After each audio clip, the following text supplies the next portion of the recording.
Let's get Adnan Virk's thoughts on this. MLB Network, big fans here on Willard and Dibs. So glad to have you, Adnan. Good afternoon. Thanks for coming on. Willard and Dibs, I appreciate it, guys. Thanks so much for having me on. Yeah, so I'm an Oakland A's fan. Yeah, I mean, what do you think about this? I'll just put it out there. Like, what are your first thoughts on everything that's taken place?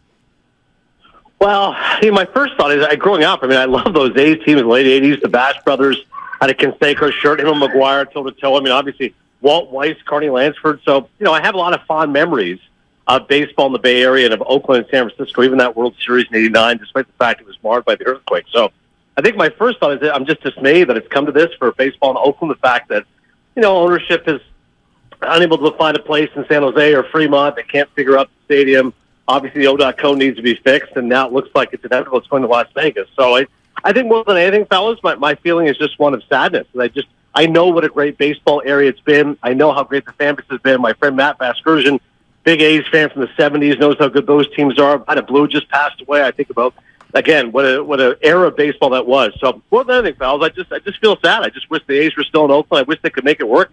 And I wish they had a new stadium more than anything. Yeah, I appreciate that, Adnan, because we feel the same way, and we think that this market can sustain and has sustained two teams. But you look at the overall state of MLB, where an owner like John Fisher can systematically drive his team into the ground and still be rewarded for it. Is this a bigger problem that baseball is going to have going forward, no matter what happens with Vegas?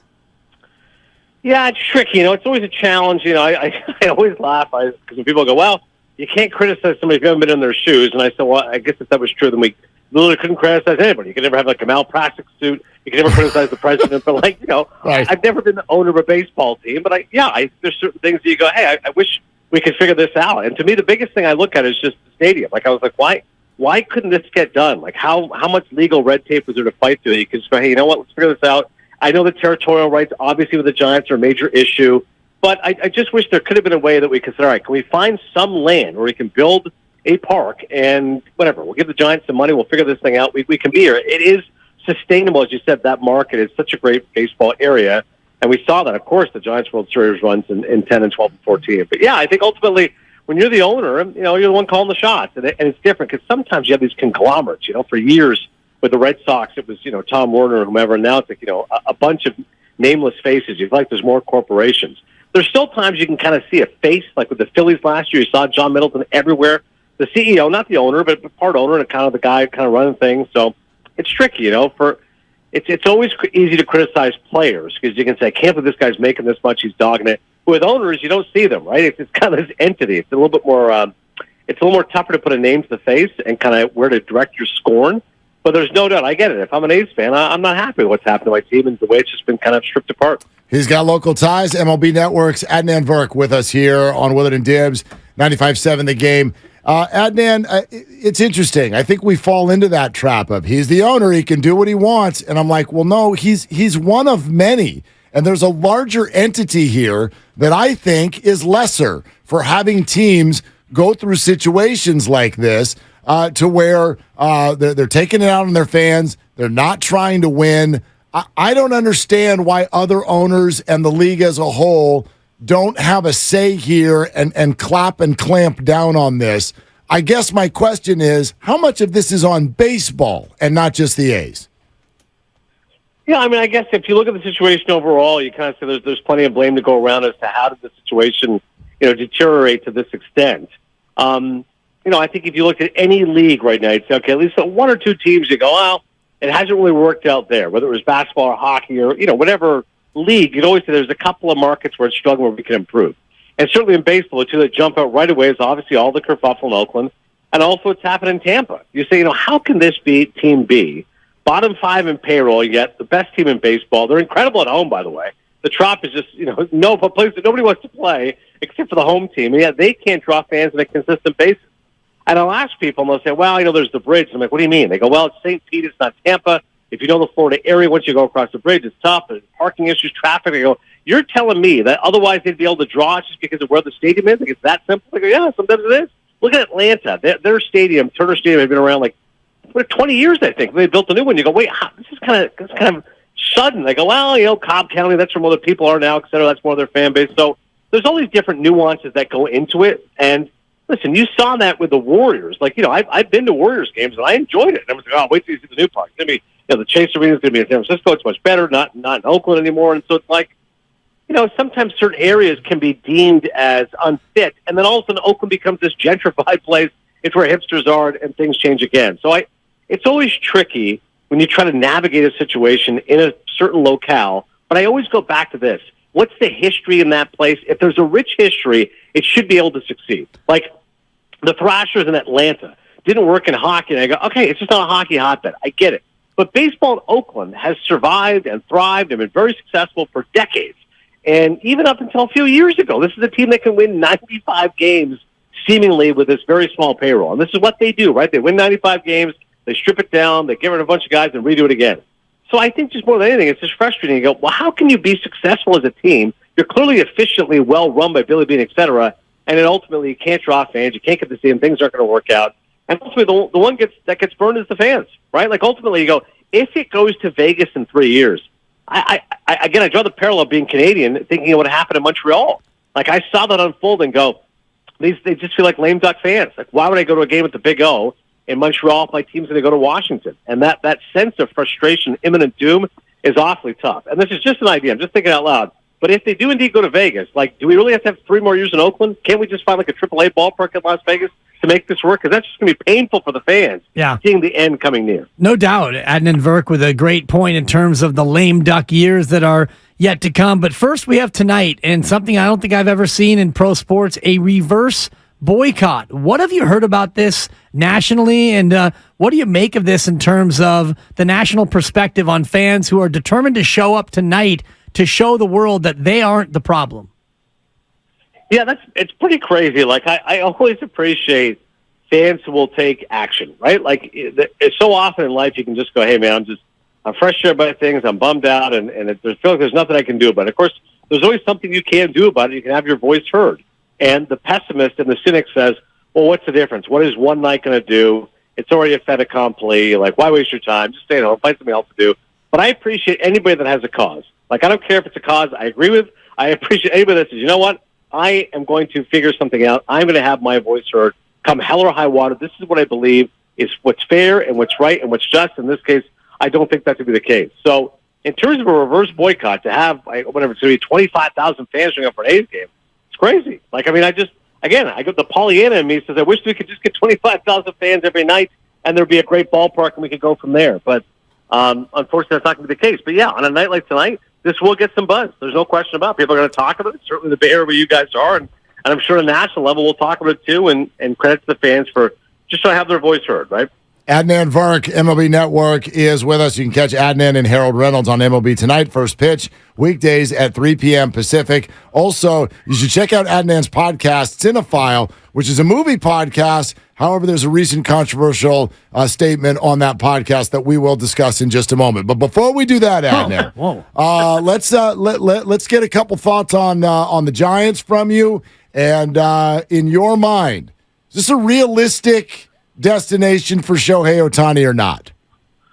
Well, here's the thing. We talked to Farhan Zaidi a little while ago, and I was really excited because May, as you guys know, was Asian American Heritage Month, and I said, Farhan, I've never talked to him before, and I said, I'm so excited to talk to him. He and I are both Canadian, both of South Asian descent, both around the same age, both credit 1992 Blue Jays as like a touchstone moment, Joe Carter home run, etc. So it was a real pleasure to finally get to talk to him, and we had a great conversation. And what I wanted to say to him, I didn't dare do so. I mean, the conversation was more about, again, shared heritage and where the Giants are going. I asked a couple of questions about Logan Webb and some of the stuff he believes in. But the real question I wanted to say to him was, hey, Farhan, like, you clearly know you need a star. Like, everyone knows what San Francisco needs more than anything is that big fish. And I saw a stat that I think it was last night. Brandon Crawford has now played something like 1,607 games with the Giants. That's the second most of one team of any active player. Joey Votto's more. I think he's like 1911. Of course, as you guys know, Votto hasn't played. The point being, if Crawford's the face of your franchise, listen, he's a wonderful guy and a terrific player, but, like, you need the big fish. Everyone knows you tried to sign Judge, couldn't do it. Everyone knows you tried to sign Correa, couldn't do it. So it's like, just give Ohtani, and I originally said something like $450, and Harold laughed in my face. He goes, come on. I'm like, okay, fine. $500 million. He goes, come on. I'm like, wait, how much do you think he's going to get? He's like, he's getting $600 million. I'm like, hang on a second. I love the guy. No one's going to love Ohtani more than me. He said, do the math. He's worth $30 million a year as a hitter. He's worth $30 million a year as a pitcher. And I said, but he's not 26. He's in his early 30s. It doesn't matter. This guy is transcendent. And imagine all the different angles you can do. Again, strong Asian population in San Francisco. Imagine all that money you're generating from Japan, overseas. You just, dude, the guy, you're printing money to get him. So I think for San Francisco, the sell would be, hey, Shohei, you can be the guy. You will be the face of this franchise. Let me show you some videos from 2010, 2012, 2014, and show you what a great fan base we have. We are just, we packed the house here. This is one of the best ballparks in baseball. It is a great baseball city, and we've proven that we can win. And you know what? What will be sweeter? Hey, Shohei, it'd be really easy to just take that Dodger money, right? Go to Los Angeles. No. It'd be even sweeter if you come with us. You be the guy. We're going to take down the Dodgers. We're going to go head-to-head with the Padres after they spent all that money on Tatis, Machado, and Soto. I think that's the sell to Shohei. You go, you will be the guy. The cheese stands alone if you come to San Francisco. And we've won before. We've got a great history here. We want you to be a part of it. You're listening to 95.7 The Game, KGMZ FM and HD1 San Francisco. Always live on Twitch, YouTube, and the free Odyssey app. Adnan, on behalf of Farhan and all of us here in San Francisco, you're hired because that pitch was incredible. So we'll go ahead and keep that close to the vest for the offseason. But in the meantime, are you starting to look at this Giants team with a certain level of excitement because of the youth movement? Casey Schmidt, Patrick Bailey, Luis Matos, who's coming, Kyle Harrison, and others. Is this youth movement starting to maybe permeate the national landscape? It is starting to a little bit, fellas, and in this instance, because the National League, let's be honest, is a little bit diluted. And if you look, even the worst team, I think, is like 6 games out of the third wild card spot. So it's anyone's ballgame if somebody can go on a run. We all know the Central is pretty dreadful, but it doesn't mean there isn't still good stories. The fact the Pirates are right now in first place to me is amazing. Like 34-30, even if the Pirates are sniffing 500, to me that's remarkable. So what that means to the Giants is this: when you look at the entire landscape, okay, one team wins from the Central. I'm going to already put in pen the Braves from the East, and I'll put in pencil the Dodgers and the D-backs both make the playoffs. I know there's 100 games to go. I think both those teams are really good. So we've got a Bucs team that's fighting for 2 spots. Mets have been a mess. The Phillies are a mess. Marlins surprisingly decent. Padres, huge disappointment. So you go, all right, why not the Giants? Like right there is the Giants in that mix with the Phillies and the Mets and the Marlins and the Padres. And I get tired of this thought process of, well, listen, eventually San Diego's bats will wake up. You know, there's just too much talent. No, sometimes teams just don't work, okay? It doesn't matter how much talent you have. Sometimes just experiments go awry, and you can't just look at the back of a baseball card. You look at what your record is, and you are what you are. And for San Francisco, of the names you mentioned, Schmidt particularly, at least on a national MLB network, we've all been paying attention to go, hey, this kid's special. And for a couple of years, we kept talking about Joey Bart, especially once Buster moved on, and who knows if Bart's going to be the guy, all the acclaim was coming. But Schmidt feels like the real deal. And you add to him still the veterans they have. Every time I see Late Night Lamont, I get excited. It's just a fun name to say with a nickname, and he's been really good for them. And I do think I go back to the name I mentioned up front is Logan Webb. I looked at his numbers the other day. The gopher balls really hurt him. The home runs, especially a year ago, maybe 10 home runs give up for the year. And I think he's already given up 11 home runs this year. I still feel like Logan Webb is that quintessential underrated ace. If he can start to put things together a little bit, the Giants can absolutely make a run. And again, I'm not saying they win that division. I clearly think they're behind the Dodgers and the D-backs.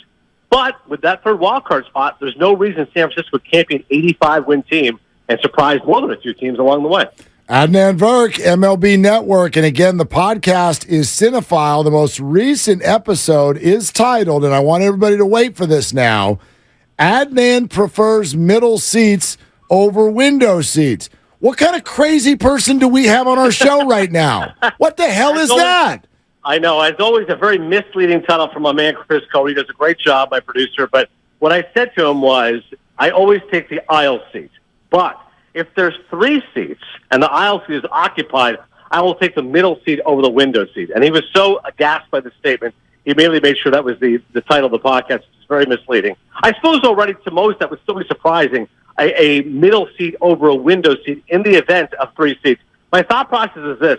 Claustrophobia kicks in a little bit if there's 3 seats and there's 2. For some reason, my brain goes, if I had to get out of this seat, I'd have to just jump past 2 people, and I can't do that. If I'm a middle seat, and for some reason I get a little anxious, need to go to the bathroom, hey, just one guy tap on the shoulder. Sorry, Bob, can I just get up here for a second? No problem. I think that's what it stems from, but very misleading title. I would never take a middle seat as my first choice I'm always an aisle seat. Of course, but there's value there, and I think that you're semi-diminutive. I'm 5'8" and change myself, so for me, the middle seat is not an issue. My partner's about 6'2", so for my partner, the middle is a no-go. And Adnan, I'm taking window even over aisle because no chance. No, the aisle seat, I'm getting whacked every time somebody walks by with anything. I'm trying to sleep over here, and the drink cart just hit me in the shoulder. Give me the window. I want to be away from everybody and lean up against that wall as hard as possible. I will only concede this. If perhaps it is like a 6 a.m. flight or like a red eye, then perhaps the window seat is the best for your right for the sake of sleeping. But honestly, if I'm exhausted, I can sleep anywhere. And I still like the idea of the aisle. Weak bladder. I'm in my 40s now. I got to go to the bathroom. No problem. I'd rather get whacked by the stewardess flight attendant rather than having to whack other people. But back to your partner's point, I remove the semi. I am diminutive. It's a good point. Okay. 5'8" does not impact me the way it would if I was 6'2". That is exactly. And let me just ask you this, one more follow-up about the middle, because we could do the whole segment on this. When you're in the middle of three, do you feel like it's your thus birthright to get both armrests? Well, that's a good point, too, and I will hog that because I think in my head, hey, I am taking the middle seat here. Like, I'm taking one for the team. The window guy clearly up against the window, and the aisle, well, you have the aisle, which is the best seat in the house. So, yeah, I will immediately jump to take both armrests if I can. Again, I won't push it. If the other person already looks like they're comfortable, if I'm not going to elbow them. I'm not going to pull a Gordie Howe here. But if I have the option, if neither one, I will simply pull down the armrest and absolutely take both. I feel like that's the lone solace I can take of the middle seat. I get it. Yeah. I'm excited because the three of us are compatible on an airplane. Exactly. Dibs is in the aisle, you're in the middle, and I don't want to talk to either of you. I'm sleeping on the window. Done deal. If it ever happens, Adnan, thank you. Thank you for coming on. Really appreciate it. This is great fun, fellas. I look forward to a flight together and hoping to get to San Francisco at some point. Yeah, no us doubt. too. There it is. We'll pick you up at the airport. Adnan Virk, MLB Network.